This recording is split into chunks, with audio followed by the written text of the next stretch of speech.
Friends, target 500ல் இன்றைக்கி டே 12. சிறுநீர் பெருக்கதிர் hormone எனப்படுவது ஆன்டிடயரிட்டிக் ஹார்மோன்.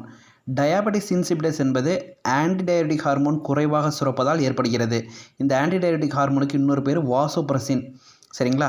தைராய்டு சுரப்பில் 2 கதுப்புகளும் இஸ்துமஸ் என்ற மெல்லிய திசுக்கற்றையால் இணைக்கப்பட்டுள்ளன.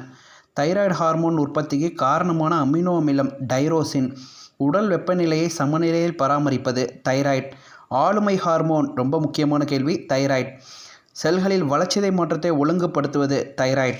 சிறுநீர் பெருக்கதிரும் ரொம்ப முக்கியங்க. என்னது? வாசோப்ரெசின் அல்லது ஆன்டிடயரிட்டிக் ஹார்மோன். தைராக்சின் ஹார்மோனை படிக நிலையில் பிரித்தவர் எட்வர்ட் சி கெண்டல். ஒவ்வொரு நாளும் தைராய்டு சுரப்பியானது தைராக்சின் சுரக்க 120 மியூகிராம் அயோடின் தேவை. குழந்தைகளில் தைராய்டு ஹார்மோன் குறைவாக சுரப்பதால் கிரிட்டினிசம் ஏற்படுகிறது. ஸோ ஃப்ரெண்ட்ஸ், நம்ம சயின்ஸில் ரொம்ப முக்கியமான கேள்விகளாக பார்த்துட்டே வரோம். எல்லாருமே இந்த ஷார்ட்ஸை பாருங்கள், ரொம்ப யூஸ்ஃபுல்லாக இருக்கும். தேங்க்யூ.